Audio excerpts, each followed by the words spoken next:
एक 7 साल के मुस्लिम बच्चे को जान से मारकर बोरी में भरा और इस पेड़ पर टंगा दिया। बच्चा बोरी में बंद कई घंटों तक सड़ता रहा, बोरी से खून टपकता रहा, इस पेड़ पर लटका रहा और परिवार यहाँ वहां पागलों की तरह बच्चे को आवाज लगाता रहा।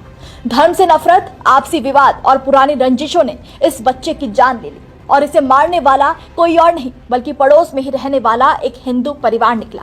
क्या है इस मासूम के हत्याकांड की कहानी, चलिए आपको विस्तार से बताते हैं। नमस्कार, हमारे खास शो ये हिंदुस्तान है, संविधान से चलेगा में आपका स्वागत है और मैं हूं आपके साथ महक सौदारी।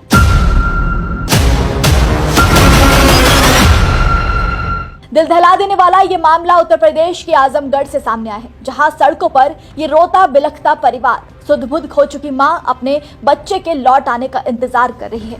लेकिन इनका 7 साल का बेटा साहेब आलम धर्म की नफरत और रंजिशों की भेंट चढ़ गया। दरअसल आजमगढ़ के सिधारी में रामलीला मैदान के पास रहने वाले मुकर्रम हार्डवेयर की दुकान चलाते हैं। उनके 3 बच्चे हैं। 7 साल का बड़ा बेटा साहेब आलम फर्स्ट क्लास में पढ़ता था। एक दिन पहले बुधवार की शाम वो घर के बाहर ग्राउंड में खेल रहा था। उसके बाद घर नहीं आया। काफी देर हो जाने के बाद घर के लोग उसकी तलाश में निकल पड़े। रात को ही सिधारी थाने पर जाकर पुलिस को बताया। पुलिस ने 24 घंटे के बाद इस मामले को देखने की बात कही, लेकिन लापरवाही की हद देखिए। परिजनों की शिकायत के बाद थाने की पुलिस पीड़ितों के घर झांकने तक नहीं गई और आश्वासन देकर ना जाने कहां गुम हो गई। बच्चे के लौट आने की आस में रात बीत गई। परिवार के दिल दिमाग में ना जाने कैसे कैसे ख्यालों ने कब्जा कर लिया। पूरी रात निगाहें बस दरवाजे पर टिकी रही। जैसे तैसे रात गुजरी तो सुबह फिरौती के लिए कॉल आ गया। जब तक परिवार फिरौती पर कोई एक्शन लेता, बच्चे के चाचा की नजर ऊपर पेड़ पर पड़ी। पेड़ पर बोरी लटक रही थी, जिसमें से एक बच्चे का हाथ बाहर निकल रहा था। वो मंजर देखकर वहां मौजूद हर इंसान के पैरों तले जमीन खिसक गई। बच्चे को मारकर घर के गेट के ऊपर ही लटका दिया गया, जिसके बाद इलाके में हड़कंप मच गया।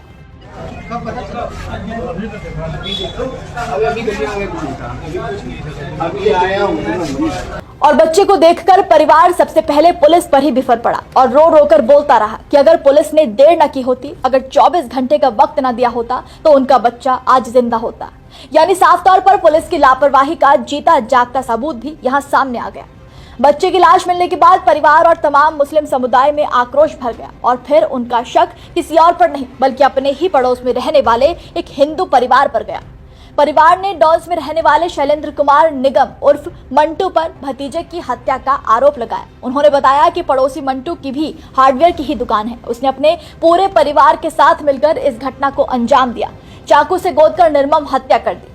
बच्चा उससे काफी ज्यादा घुला मिला हुआ था। परिवार का कहना है कि ये पूरा परिवार बच्चे को खूब प्यार किया करता था, उसके साथ खेला करता था और उसे अपने घर में भी बुलाया करते थे। कानून नहीं सुना, कैसा मेरा कानून इसलिए हम लोग को सिपाही माना गया है, देश को सेवा किसी लिए कहा गया है।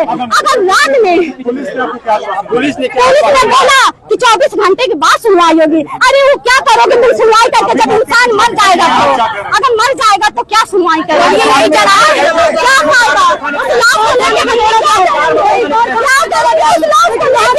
मां ने कहा कि पुलिस ने भी बात नहीं सुनी। रिपोर्ट लिखवाने के बाद भी कार्रवाई नहीं की।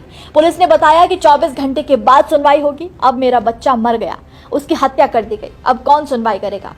और जब मामले में पुलिस ने जांच की तो दोनों आरोपियों को फरार पाया। सुबह फिरौती के लिए कॉल आने के बाद पुलिस सक्रिय हो गई। जिस नंबर से कॉल आई थी उसको ट्रेस किया जाने लगा। सिधारी थाना क्षेत्र में इटौरा के आगे डेंटल कॉलेज के पास इन 2 लड़कों को देखा गया और जैसे ही पुलिस वहां पहुंची, उन्हें देखते ही शैलेंद्र और राजा ने पुलिस पर फायरिंग कर दी, जिसके बाद पुलिस को भी गोली चलानी पड़ी।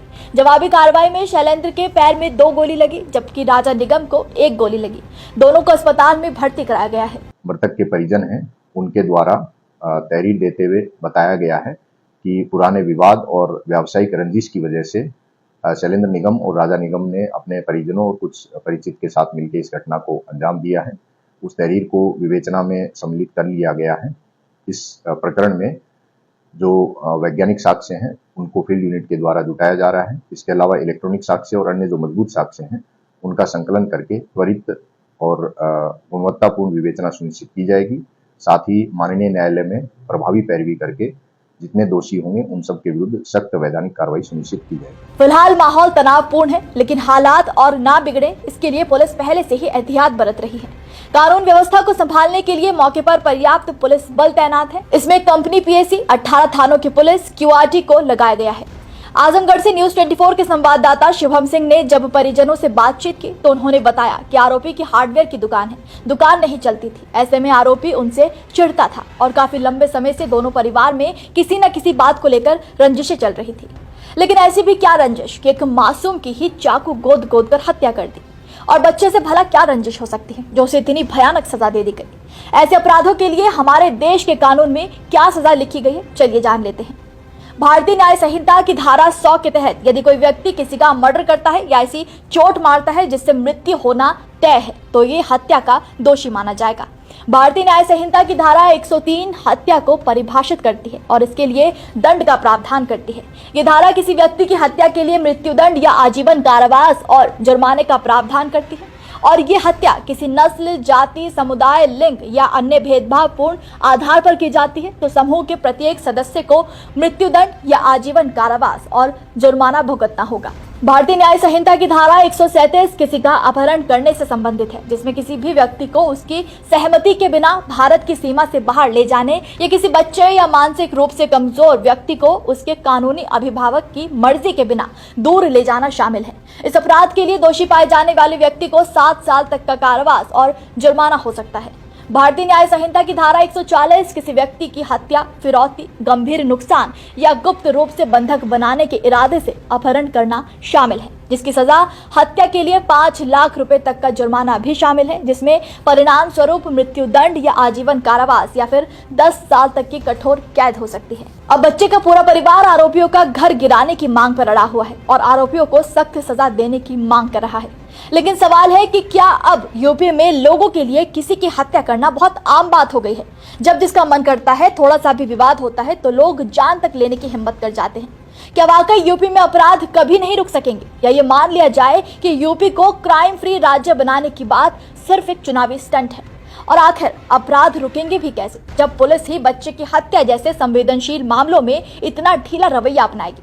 सबसे पहले सरकार को अपनी पुलिस दुरुस्त करनी चाहिए ताकि प्रदेश में कानून का डर हो और शांति हो। सरकार को हर सवाल का जवाब देना ही होगा क्योंकि हिंदुस्तान है, संविधान से ही चले।